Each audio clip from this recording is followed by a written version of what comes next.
Boom and zoom is a very popular playstyle in air battles that any pilot is bound to experience sooner or later. A lightning-quick dive, a few well-placed shots, and the enemy gets to rethink their life choices on the way to the ground. Today we're going to talk about the best fighters for boom and zoom tactics and suggest some picks for both veterans and absolute beginners. The P-51D Mustang is widely considered to be one of the most versatile fighters of War Thunder, and for a good reason. American engineers managed to create an aircraft that shines at high altitudes. At the same time, the Mustang is a little bit lacking in the firepower department. Granted, 6 Browning heavy machine guns are still pretty effective at downing enemy aircraft, but they're not the punchiest. You'll have to keep the enemy firmly in your sights for at least several seconds before they go down. The F-82 Twin Mustang is similarly armed with 6 machine guns, but they have an increased fire rate. Furthermore, there's an option to mount a gun pod with 8 additional Browning machine guns under the wing. If you take incendiary rounds, this flying gun battery can easily destroy enemy aircraft, even with random hits. The Messerschmitt Bf-109 G14 is yet another aircraft well suited for booming and zooming.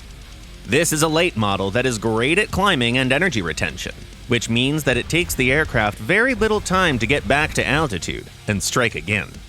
For maximum efficiency, we suggest that you should take underwing gun pods with 20mm MG-151 cannons, in addition to the standard set of 2 machine guns and a single cannon.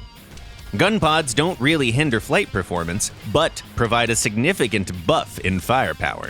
Even bombers can be taken out with just a couple of good shots.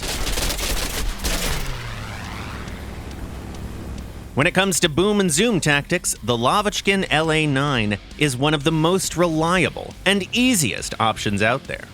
This post-war Soviet fighter is armed with 4 23mm cannons mounted in the nose, making it pretty easy to land hits. And this fighter hits hard. Even a single hit can cause severe damage to enemy aircraft. Furthermore, the LA-9 is very agile, both in a dive and when you pull out.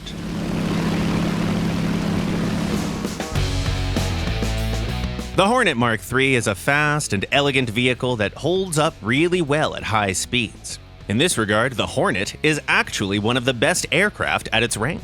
Even at more than 700 kilometers an hour, it still handles really well. Moreover, it has an excellent climb rate, even by the standards of single-engined light fighters. The funny thing is that you probably won't be able to take full advantage of its great climb performance all that often, as 4 guns of the Hornet are powerful enough to down most opponents in one go. The Japanese tech tree also has several good picks for our list. Take the Ki-44-2 Hei. At its BR, it easily outclimbs any opponents, forcing them to adapt to your playstyle. The aircraft is really good for high-speed passes and traditional dogfights. It's also very fast, so it's very rare that an enemy can escape your wrath. At the same time, it only has access to machine guns, but at rank 2, that's more than enough.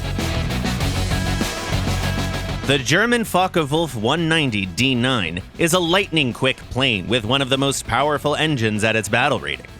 An output of almost 2,200 horsepower on takeoff allows for excellent handling characteristics at any altitude. And when it comes to fighting at high altitudes, the D9 has very little competition, as its improved aerodynamic profile gives the aircraft even better energy retention than any previous model of the series. Finally, the British Typhoon Mark 1B can absolutely erase enemy aircraft out of existence thanks to its 4 20mm Hispano Mark II cannons. Furthermore, the fighter is fitted with a powerful engine that makes the aircraft one of the fastest planes at its BR. The only problem is that this marvelous engine is also very easy to take out, even with just a stray bullet or two. So be very careful with head-on engagements.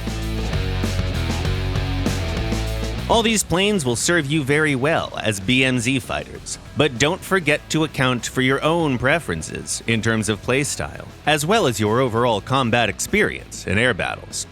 And regardless of your final choice, always remember, at the end of the day, knowing the ins and outs of your trusty fighter is always better than just picking a meta plane.